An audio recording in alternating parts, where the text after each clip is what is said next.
Hello friends, welcome back to my channel Mishi daily routine. आज की video में मैं आपके साथ बहुत ही कुछ इम्पॉर्टेंट टिप्स शेयर करने वाली हूँ किचन लाइफ से रिलेटेड, जो बहुत ही इम्पॉर्टेंट रोल प्ले करते हैं किसी भी होम मेकर की लाइफ में।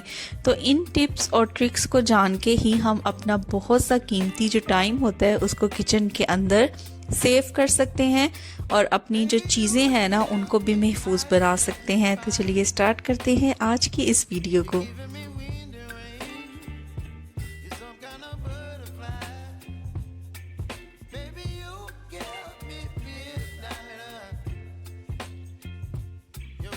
सिंक एरिया के करीब जब भी हम खड़े होते हैं और जो मोस्ट इम्पॉर्टेंट हमारा काम होता है बर्तनों को वॉश करना, जब भी हम यहाँ पे बर्तन वॉश करते हैं, कोई भी फ्रूट वेजिटेबल को वॉश करते हैं, तो नीचे जो पानी का स्पेल है ना वो बहुत ज़्यादा होता है, जिसकी वजह से किचन का जो फ्लोर है ना वो भी बहुत ही मैसी लगने लग जाता है।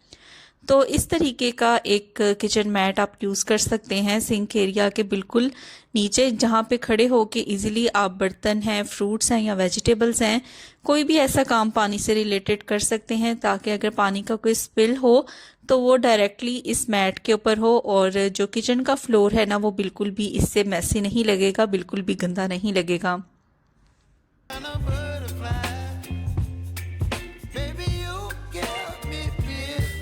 मेनली किचन के अंदर मैं इस तरीके के दो डस्टबिन रखती हूँ। एक डस्टबिन के अंदर वेट वेस्ट होता है और दूसरा जो डस्टबिन है उसके अंदर मैं ड्राई वेस्ट को डालती हूँ। तो जैसे आप देख सकते हैं कि मैंने अभी चाय पी थी बाहर से मंगवा के, तो इस तरीके के कार्डबोर्ड के जो कप होते हैं ना उसके अंदर ये आती हैं। तो इसको मैंने जो ड्राई वेस्ट वाली डस्टबिन थी उसके अंदर डिस्कार्ड कर दिया है। तो इस तरह दोनों वेस्ट अलग रहेंगे, तो ये बहुत ही ना अच्छा रहता है। इनको डिस्कार्ड करना भी ना बहुत ज़्यादा इजी हो जाता है।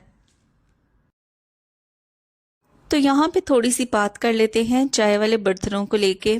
अमूमन क्या होता है कि जब भी हम चाय पीते हैं तो इसके जो बर्तन होते हैं, जो कप है, जो छन्नी है और जो भी पैन हमने यूज़ किया है चाय बनाने के लिए, हम इसको ऐसे ही सिंक में छोड़ देते हैं कि जब टाइम मिलेगा इसे हम तब वॉश कर लेंगे। अगर आपके pass on the spot time नहीं है तो एक छोटा सा काम आप कर सकते हैं कि ये सारे जो बर्तन हैं ना इनको पानी से फिल करके रख सकते हैं, क्योंकि हमें पता है कि चाय वाले जो बर्तन होते हैं ना, अगर वो ज़्यादा देर ड्राई पड़े रहें तो जो पत्ती होती है, चाय पत्ती होती है, वो बहुत बुरे तरीके से पैन के साथ और कप के साथ स्टिक कर जाती है, जिसे बाद में फिर रिमूव करना ना बहुत ज़्यादा मुश्किल हो जाता है। तो अगर आपके पास टाइम नहीं है तो इस तरीके से इनको पानी से फिल करके रख दें और जब टाइम मिले आप इनको वॉश कर लें। और बेहतर यही होता है कि जैसे ही आपने चाय वाले जो बर्तन हैं वो सिंक में रखे हैं, इन्हें on the spot he clean कर लिया जाए।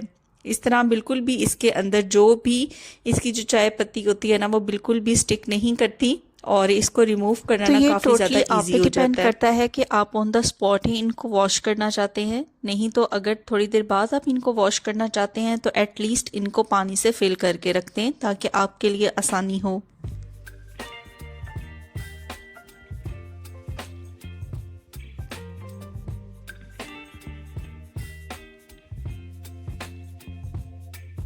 अच्छा, अभी आपके सामने मैंने यहाँ पे जो चाय वाला स्टेनर था ना उसको मैंने अच्छे तरीके से क्लीन किया है। हम इसको रेगुलरली जितना मर्जी सिंपल स्पॉन्ज से क्लीन करते रहें। आपने देखा होगा कि जो चाय पत्ती होती है वो बहुत ही बुरे तरीके से छन्नी के हर तरफ स्टिक कर जाती है और टाइम गुजरने के साथ साथ ये बहुत ही बुरी तरह इसके ऊपर स्टिक कर जाती है और जिसको बाद में नॉर्मल क्लीनिंग से रिमूव करना बहुत मुश्किल हो जाता है। तो यहाँ पे ना मैंने फ्लेम ऑन कर दिया था। फ्लेम ऑन करके जो छन्नी है ना इसको मैं फ्लेम के ऊपर थोड़ा सा घुमा लूँगी। आप देख रहे होंगे कि यहाँ पे धुआं निकल रहा है। इसके अंदर जो भी चाय पत्ती स्टिक कर जाती है वो आहिस्ता आहिस्ता यहाँ पे जलना शुरू हो जाएगी, जो बाद में रिमूव करना हमारे लिए बहुत ईजी हो जाएगा। तो तकरीबन 2 से 3 मिनट के लिए इसको फ्लेम के ऊपर अच्छे तरीके से मैंने इसी तरह से गर्म कर लिया था ताकि जो भी चाय पत्ती है वो अच्छी तरह से जल जाए। तो फ्लेम पे गर्म करने के बाद जो चाय पत्ती थी ना वो बहुत ज़्यादा ना लूज़ हो जाती है और इसको फर्दर क्लीन करना बहुत आसान हो जाता है। तो फर्दर क्लीनिंग के लिए यहाँ पे मैं एक पेस्ट बनाऊंगी। सिर्फ 2 चीज़ों को यूज़ करूंगी। एक तो मैंने यूज़ किया है बेकिंग सोडा और बहुत ही ज़बरदस्त क्लीनिंग एजेंट इसको माना जाता है, और साथ में मैं यूज़ कर रही हूँ यहाँ पे वाइट विनेगर। आप लेमन जूस का भी यहाँ पे यूज़ कर सकते हैं। तो बस इन दोनों चीज़ों को आपस में मिला के अच्छे तरीके से मिक्स कर लेना है और इसका मैं ना एक थिक सा पेस्ट बना लूँगी। तो बस थोड़ा थोड़ा जो पेस्ट है वो स्टेनर के ऊपर मैं लगाती जाऊंगी और लगाने के बाद मैं यहाँ पे यूज़ कर रही हूँ स्टील का ये ब्रश। इसके ब्रिसल्स बहुत हार्ड होते हैं और बड़े अच्छे तरीके से ये जाली वाली जो चीज़ होती है ना उसकी क्लीनिंग करता है। तो जैसे जैसे मैं इसके रब करती जाऊंगी बहुत ही इसके अंदर से एक ब्लैक कलर का जो मैल है जो पत्ती की वजह से अकुमुलेट हो जाता है वो सॉफ्ट होना शुरू हो जाएगा और उतरना शुरू हो जाएगा। तो स्टील का ये जो ब्रश है ना ये बहुत बेस्ट रहता है इस तरीके के स्टेनर्स को क्लीन करने के लिए। तो स्टेनर की हालत आप लोग यहाँ पे देख सकते हैं कि इस कदर इसके अंदर से ये मैल निकला है जो पत्ती की वजह से अकुमुलेट हो जाता है। तो चलिए इसको अब मैं वॉश कर लेती हूँ। तो जैसे ही मैं इसको वॉश करूँगी ना आप खुद नोट करेंगे कि पहले स्टेनर की क्या कंडीशन थी और अब इसकी स्टेनर की कंडीशन क्या है। बिल्कुल नए जैसा हो जाएगा और जो थोड़ा बहुत आपको इसके अंदर ब्लैक ब्लैक नज़र आएगा ना वो भी वक्त के साथ साथ मैं 2-3 दफ़ा इसको इस तरीके से क्लीन करूँगी तो वो भी आहिस्ता आहिस्ता ख़त्म हो जाएगा। किचन का कोई भी काम करते हुए ना एक मुश्किल जो आती है ना वो ये है कि चाहे हम सब्जी बना रहे हों, खाना बना रहे हों या बर्तन वॉश कर रहे हों, अगर हमने जो भी कपड़े पहने हैं उनके स्लीव्स बहुत लंबे हैं ना तो हमें कोई भी काम करने में ना बहुत ज़्यादा परेशानी आएगी। तो यहाँ पे एक छोटा सा टिप मैं आपके साथ शेयर करूँगी। तो किचन में काम करते हुए अगर आपके जो स्लीव्स हैं वो लेंथी हैं तो आपको क्या करना है, इस तरीके के ना 2 रबर बैंड्स ले लेने हैं और इनको अपने स्लीव्स के ऊपर आपने अच्छे तरीके से फिक्स कर देना है। उसके बाद ये बहुत इजी हो जाएगा कि आप स्लीव्स को जितना ऊपर चाहें कर सकते हैं। कोई भी काम आप कर रहे हो, चाहे कटिंग है, कुकिंग है या बर्तन धोना है, तो वो आप इजीली कर सकते हैं। बिल्कुल भी जो आपकी स्लीव्स है ना वो आपके हाथों को टच नहीं करेंगे। कुकिंग के दौरान बहुत सी रेसिपीज ऐसी होती हैं जिनके अंदर हमें टमाटो का पेस्ट रिक्वायर होता है या किसी भी चीज़ का हमें पेस्ट रिक्वायर होता है। तो मैं पेस्ट बनाने के लिए ना यूज़ करती हूँ इस तरीके का हैंड ब्लेंडर। लेकिन इस तरीके का जो हैंड ब्लेंडर होता है ना उसके साथ एक प्रॉब्लम ये होता है कि इसके साथ कोई ऐसा कंटेनर नहीं होता जिसके अंदर हम प्याज को या टमाटरों को ऐड करके फिर हम उसका पेस्ट बनाएं। तो मैं क्या करती हूँ कि मार्केट से इस तरीके के अदरक लहसुन के जो जार्स आते हैं जब वो खाली हो जाते हैं तो मैं इनको डिस्कार्ड नहीं करती, इनको डिफरेंट पर्पस के लिए मैं यूज़ कर लेती हूँ। तो एक कंटेनर को मैंने इसी मकसद के लिए रखा हुआ है कि इसके अंदर जब भी मुझे हैंड ब्लेंडर से किसी भी चीज़ की पेस्ट बनानी है तो वो मैं इस मकसद के लिए यूज़ कर लेती हूँ। एक इनकी हाइट जो है वो ज़्यादा होती है जिसकी वजह से बिल्कुल भी कोई चांस नहीं होता कि जो स्पिल है वो हो। चाहे आप किसी भी चीज़ का पेस्ट बना रहे हो, इसकी हाइट ज़्यादा होने की वजह से वो बाहर की तरफ स्पिल आउट नहीं करती।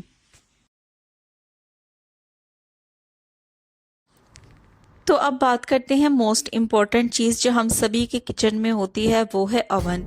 तो ओवन जिस तरह का मर्जी हो, इसकी रेगुलर क्लीनिंग जो है वो बहुत इम्पॉर्टेंट होती है क्योंकि हम मुख्तलिफ़ किस्म के जो खाने होते हैं वो ओवन के अंदर गर्म करते रहते हैं जिसकी वजह से एक तो ये मैसी बहुत ज़्यादा हो जाता है और दूसरा ये कि इसके अंदर से एक पर्टिकुलर की जो स्मेल है ना वो भी आनी स्टार्ट हो जाती है। तो यहाँ पे ओवन को क्लीन करने के लिए बहुत ही आसान होममेड सोल्यूशन मैं यूज़ करती हूँ। तो इस सोल्यूशन के अंदर पानी है, डिटॉल है, डिश वॉश लिक्विड है और एक और चीज़ मैं इसके अंदर ऐड कर रही हूँ वो है विनेगर। तो ये बहुत ही ज़बरदस्त सा क्लीनिंग सोल्यूशन है, इसी से मैं अपने ओवन को ना क्लीन करती हूँ। आप घर में ही इस तरीके के क्लीनिंग सोल्यूशन बना लेंगे तो आपको मार्केट से महंगे महंगे जो क्लीनिंग के लिए सोल्यूशन यूज़ होते हैं वो परचेज़ करने की ज़रूरत नहीं पड़ेगी। तो बस यहाँ पे स्प्रे बॉटल के अंदर ऐड करके मैं अच्छे तरीके से स्प्रे कर दूंगी ओवन की सारी साइड्स पे, अंदर भी और बाहर भी। अगर आपका माइक्रोवेव जो है वो बटन्स वाला है, उसका पैनल नहीं है, तो फिर वहाँ पे आप सोल्यूशन को स्प्रे करना अवॉइड करें। वहाँ पे आप कोई भी डैम्प क्लॉथ लेके उससे आप उसको क्लीन कर सकते हैं। तो यहाँ में मैंने अब माइक्रोफाइबर क्लॉथ ले लिया है या टॉवल ले लिया है जो मैं क्लीनिंग पर्पस के लिए यूज़ करती हूँ और उससे मैं अच्छे तरीके से जो ओवन है ना उसको क्लीन अप कर लूँगी। तो इस सोल्यूशन के अंदर जो मैंने चीज़ें ऐड की थी ना, उनकी वजह से एक तो ओवन बहुत अच्छे तरीके से क्लीन अप हो जाता है, और दूसरा ये जो एक ऑर्डर आता है पर्टिकुलर ओवन के अंदर से, वो भी आना बंद हो जाता है। तो ये सारी चीज़ें मैंने इसकी वॉश कर ली थी, तो इनको मैं दोबारा से यहाँ ओवन के अंदर असेंबल कर लूँगी।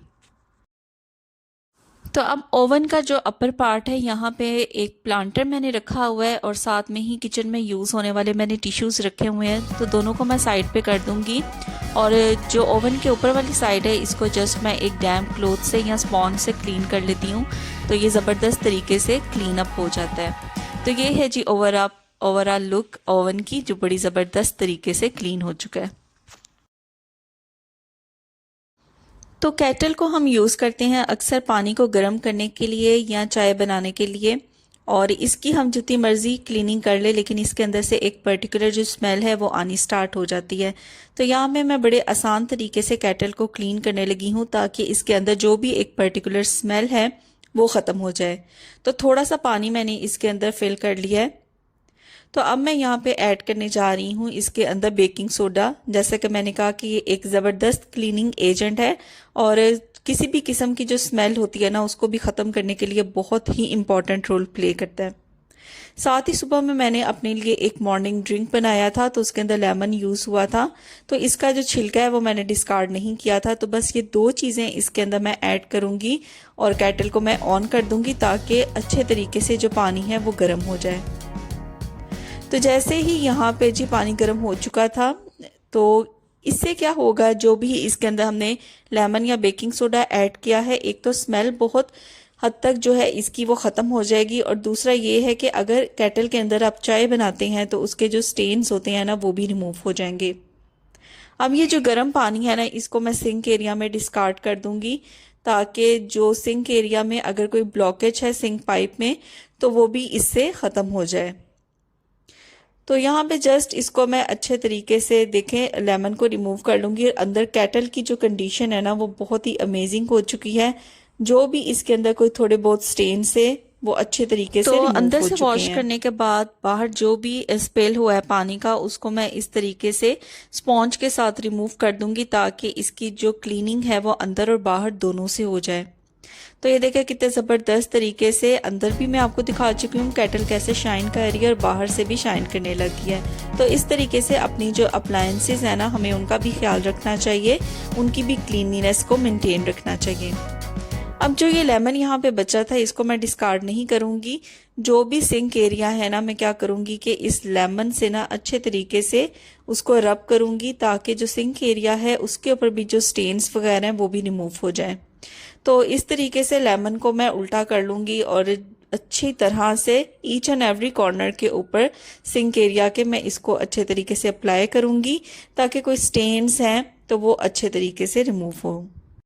उसके बाद बस क्लीनिंग स्पॉन्ज लेके सिंक एरिया को अच्छे तरीके से ड्राई कर लूँगी, ताकि कोई भी पानी के जो दाग हैं वो इसके ऊपर ना रहें, और जो सिंक का स्टॉपर है वो मैं यहाँ पे अप्लाई कर दूँगी।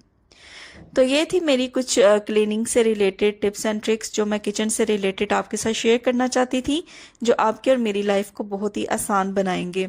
तो वीडियो को प्लीज़ एंड तक ज़रूर देखा करें, क्योंकि अगर एक भी टिप मिस हो गया तो आप समझें कि बहुत इम्पॉर्टेंट जो टिप्स हैं एजुकेशन पर्पस के लिए या आपके घर के लिए, वो आप मिस कर देंगे। तो चलें फिर मिलूंगी आपसे नेक्स्ट वीडियो में बहुत ही अमेजिंग टिप्स एंड ट्रिक्स लेके। चैनल पे नहीं है तो चैनल को ज़रूर सब्सक्राइब कर दीजिएगा, और प्लीज़ एंड तक वीडियो को ज़रूर देखा करें। बाय।